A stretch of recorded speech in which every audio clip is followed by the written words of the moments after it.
So maybe I just need to change how I'm thinking about these things. Maybe.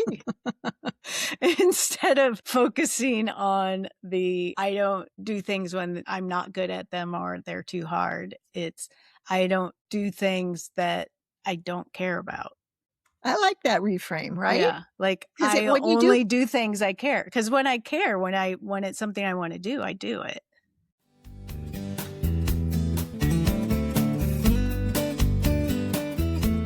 Hey there, welcome to Getting to Good Enough. I'm Shannon Wilkinson. and I'm Janine Adams. We're here for practical and fun conversations about living with more ease and way less stress.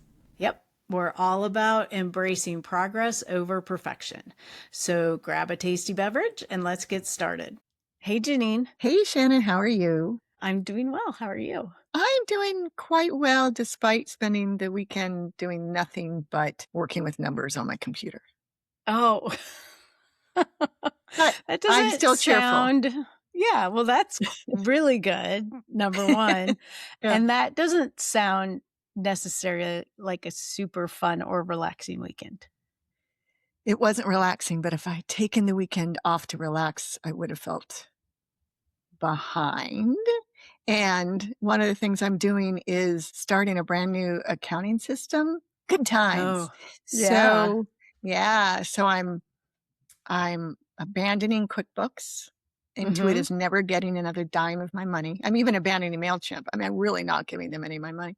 And starting with Xero, which is an online accounting software that's kind of like QuickBooks Online. Oh, Only okay. it's less expensive and it's not Intuit. And so I was using QuickBooks Desktop for 20 years, this very same Right. file Yes. for 20 years. And it's a whole drama that I won't get into now. But the long and short of it is I'm now going to be entering January 1, 2026 forward all my accounting transactions. It's not that big a deal. Like I think I had 120 transactions in January. I mean, that's not nothing, Oh, but it's not yeah. a ton. Right. And I actually enjoyed accounting classes in high school. I was the state treasurer of the Future Business Leaders of America, as you might recall. Yes. Oh, no, of course. In your that little was briefcase. right. In my polyester skirt uniform. Of course, that was paper ledgers and stuff. But accounting Yeah. concepts don't scare me. So I did QuickBooks without any professional assistance, and it shows. But anyway, I'm now working on it. And yesterday, my whole goal, I was doing other things with numbers besides that. But in Xero, Yeah. my whole goal was to enter one transaction. Like, Yes. like we talk about, make it a Right. small, achievable goal. Then I could stop or I could keep going. Right. And so I entered a transaction from January of a sales receipt from somebody who paid with a credit card. And in QuickBooks, that would have taken me seconds, 10 seconds, 15, no big deal. Yeah. It took me with AI assistance, a lot of AI assistance. It took me 45 minutes. Ouch. I know. That's a steep learning curve. It is. And it doesn't discourage me, actually, mostly because I like accounting so much or bookkeeping. So Well, like, that's I really good. want to learn it. And I know I can. And I'm really looking forward to it. But boy, oh boy, I couldn't believe it took so long. But it's mostly because it's completely foreign. It handles things completely differently than my understanding of how QuickBooks handles. Oh, right. Interesting. Do you think that the fact that you like being new at things is helping you sort of persevere? Maybe, yeah, because I really do like learning new things. And Right. also, this is kind of nice because I just made it public. I was about to say it's just a private shame. It's just a private struggle. But, now it's Now I'm public talking about between it. you, me, and our 3 listeners. That's right. So, but yeah, I think that helps. And also, I love that feeling of going from struggle to smooth, right? Like getting fluent in something. That just feels so good. And it's funny that it doesn't translate to me to things like autoresponders and stuff. I always hate those. I don't care. Maybe I've never gotten you mean fluent like with. setting one up or? Yeah, exactly. Because you set it and then you forget it. And then Right. anytime you have to go back in, it's a huge struggle. This is different, Oh, right? yeah. Because this is going to be daily. It's more like YNAB. I was And gonna it say, actually, it sounds a lot like YNAB. yeah. And it's great, actually, from the perspective of putting myself in my client's shoes, which in organizing I always loved. And in this, I love too. So when Mhm. I think about how I cannot figure out how to do this thing in Xero, which hopefully in a year will feel like, how was that not obvious? Yeah. I know how my clients feel when the stuff in YNAB feels really easy to me, and to them, it looks like a huge Right. mystery. Right. Yeah. Right. Yeah, that's a really good point. And not to go too far off base, but it reminds me when I was doing my trainer's training for NLP, when I was learning how to be a trainer, Mhm. um, they also simultaneously were teaching us drumming, like on little bongo drums drumming. Oh, Be- actual drumming. Uh-huh. yes, because they wanted us to have that experience of learning something new so that we could like sort of hold that in our heads while we were learning to train people in NLP. Oh, that's so smart. Yeah. That's really great. And it reminds me that when I got one of my certifications in organizing, requirement was to hire, we had to pay money, Mhm. another professional organizer to help us in our Oh, homes. right. Yeah. Mhm. So that we had that very real experience of being a client. And for not me, but for a lot of organizers for whom organizing is really easy, Mhm. that was a very foreign feeling, I'm sure, to have to Oh, seek help yeah. for it. Yeah. For me, it was like, bring it on. I need more help. But um, it, Yeah. yeah, so it is giving me an appreciation for what my YNAB clients are Mhm. going through. Mhm. We'll say that YNAB, I think, does a lot better job of helping new users than Xero does. Or perhaps I Yeah. haven't found it in Xero. Maybe it's hiding from me somewhere. Right. YNAB has a much more people-friendly, fun kind of Yeah. vibe than I would Yeah. think any even a people-friendly, fun accounting software would have. Yeah. They're really attuned to that. I love that you are enjoying this challenge and recognizing that this is sort of the challenge that precedes getting good at something. Well, thank you. Yeah. I know. I'm glad of that too. Because it would be really easy to be discouraged. And it would, if I were discouraged, it would be very easy to just hire a bookkeeper, which is Right. also a possibility. Yeah. Doesn't it doesn't seem like I need to do that though. Right. So yeah, and then I'll be able to just enter, I think, stuff in YNAB every day like I always do, and Mhm. then enter it in Xero as well. Yeah. Is part of the same session. It should be. Oh, It should be uh-huh. fast. Yeah. So we'll see. That's the Yeah. plan. Use in QuickBooks, I would enter stuff in QuickBooks once a week. I would just marry YNAB and QuickBooks weekly. But Mhm. Xero, I'm using a direct import. I was all manual in QuickBooks. Oh, right. Because you're using a 20-year-old quote unquote software program as opposed to an online app. Exactly. And I just want to say I did upgrade that software program over the years. I was all the way up to 2021 Oh. when it Well, is finally that bad? yeah, they stopped letting me use it. So Yeah. had to leave it. Yeah. So I feel like it's maybe helping. I'm always looking for ways to help my brain. So I figure it Mhm. can't hurt, like, make some new neural pathways or something Oh, um, yeah. by Well, learning and this stuff. particularly because this isn't something that you're going to learn and then not do again or not do again for a long time. Like you were saying, like setting up an autoresponder or some other Right. thing that is tricky and you're going to do it. And then you may or may not go back to it. And if and when you do, it's probably all changed, like how it Exactly. works. It's so true. It's like you Yeah. have to relearn it every time you go back to it. So that I guess maybe recognizing that this is something that you're going to be using all the time or doing all the time probably helps that feeling of having a purpose to what you're doing. Right. And then when you use something all the time like YNAB, it becomes easy and fun. Well, YNAB's just fun. Mhm. I mean, there's no disputing the fact that YNAB is fun. Uh, I was working with a client yesterday. I can't remember what we did. Oh, I know what we did. She had a Costco purchase and she wanted to split it. Uh-huh. And she went online to Costco.com, downloaded her receipt from the warehouse, a PDF, Uh-huh. uploaded it to Claude, asked Claude to split it out, and then we entered it in YNAB. We were both tickled to death. She's like, oh, that was satisfying. Yes, it was. It really was. Right. So I'm That's looking forward to awesome. Xero being that way too, I hope. Yeah. Yeah. Yeah. I wonder if this is like sort of good information for creating habits in general, or does this sort of map over to other habits that you want to create or have created? Well, I feel like daily habits are the easiest to create. And this particular experience will definitely be a daily. It's going to have to be a daily thing for me to learn it and also get caught up. I'm a big fan of daily habits, so I'm glad this thing that I'm working on is I'm planning for it to be daily. Remember when I used to like never do QuickBooks and I would have this Oh, yeah. I months long. remember. Yeah, it was so stressful. Yeah. Yeah. So this is nothing compared to that stress. Right. But I'm thinking more in terms of your ability to persevere with something that is difficult or, that's hard. It's not like spending 45 minutes doing something in a new way that used to take you 15 seconds.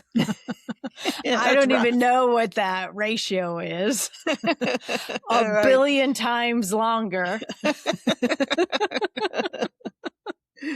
Yeah. I don't know. I'm just super curious about how you do that and if there's a way to learn from that. You know what I mean? Like Well, let's see. because there are a lot of things, because as you know, if something is hard for me, I mean, there are things where I like a challenge.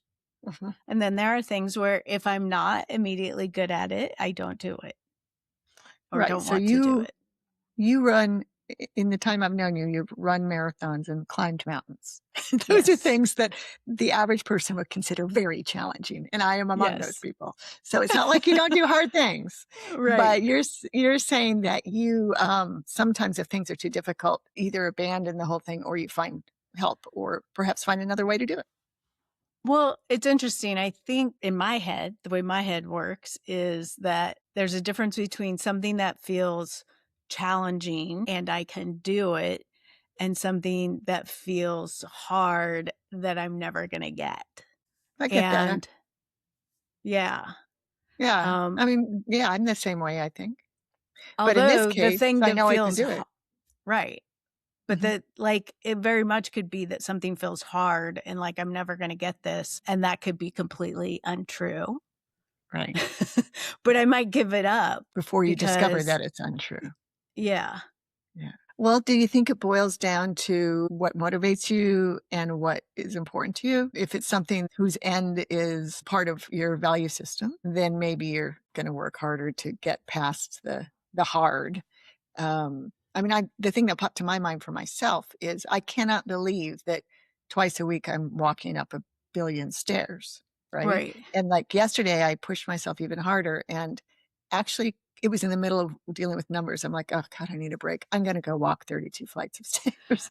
And what? But I think around that, it's the structure of it. Like, I love this goal. And the same with my accounting. I'm going to put some structure around. I need to do, I think it'll be minutes. It has to be minutes, not number of transactions. Yeah. But a half hour a day on it or one, whichever comes first. No, or maybe not. Yeah, I will do one and hopefully it will take less than half an hour.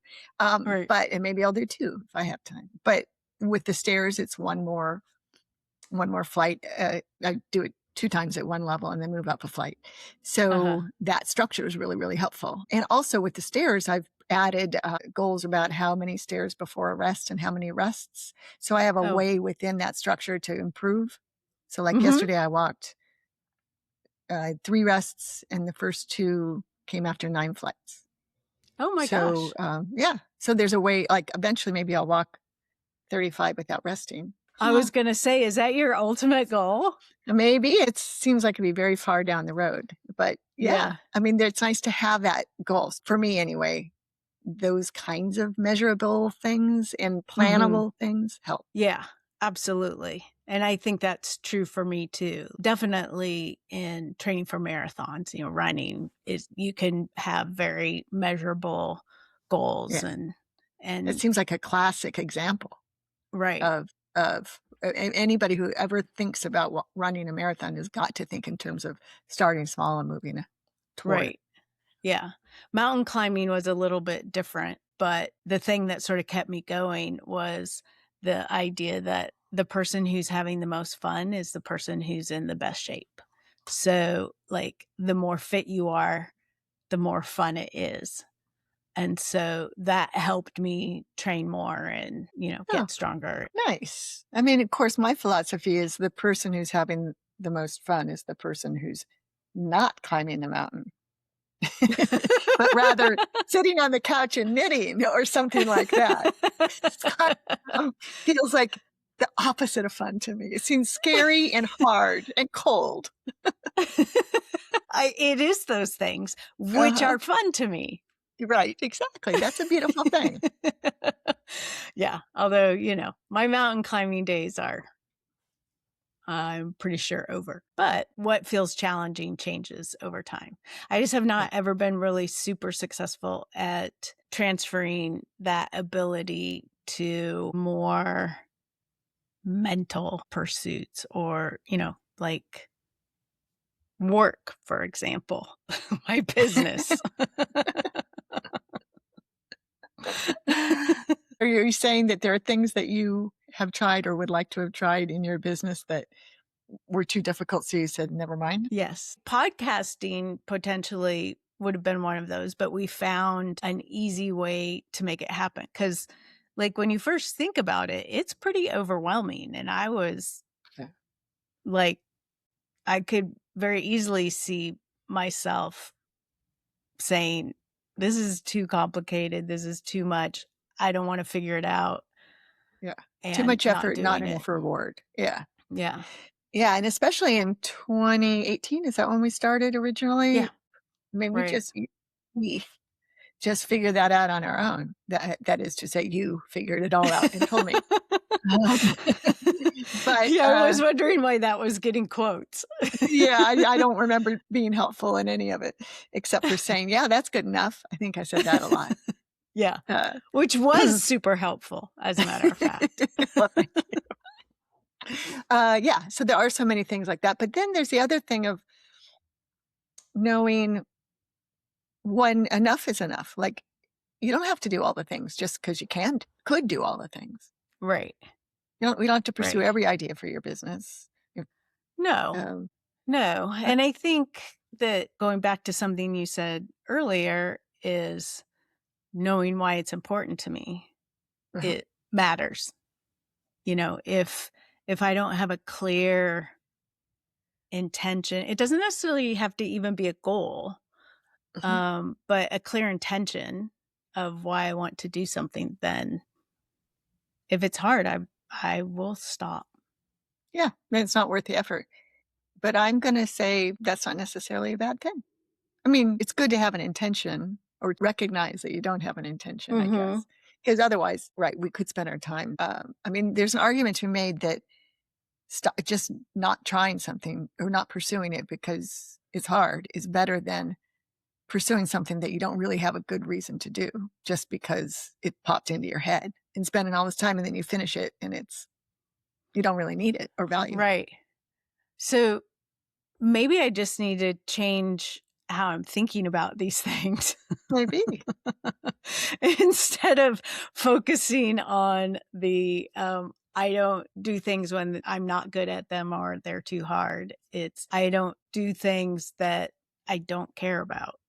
I like that reframe, right? Yeah. Like Because I when you do, only do things I care. Because when I care, when it's something I want to do, I do it. yeah, you I mean, figure that the stuff doesn't out. really map over to my business because I do care a lot about my business. Well, but you've got a business model that's working well and you're helping people. Yeah, So it's that's not true. like you're not working. So that reframe's nice. I only Yeah, do work on the things I care about. right. Yeah. All right. Well, I feel good about that. Well, good. And I'm gonna maybe, probably not, but maybe I'll keep track of how long it takes me to do stuff in Xero this week, and I can report back that I could enter. I mean, hopefully, I'll enter my next sales transaction in under 5 minutes. That would be amazing, wouldn't it? Still a lot more than 15 seconds, but Right. yeah. So we'll see. Yeah. Well, we would love to hear from you, our listeners. When you get frustrated learning something new, do you stick with it or do you let it go? You can let us know on Facebook, Instagram, or YouTube at Getting to Good Enough. You can send an email to gettingtogoodenough@gmail.com. You can leave a message at 413-424-GTGE. That's 4843. Until next time, this is Shannon Wilkinson in Portland, Oregon. And Janine Adams in St. Louis, Missouri. And we hope that good enough is getting easier for you. Thanks for joining us on Getting to Good Enough. We hope you heard something that makes your life just a little bit easier. If you did, leave us a review or share this with someone who's looking for their own version of good enough. Thanks for listening. See you soon.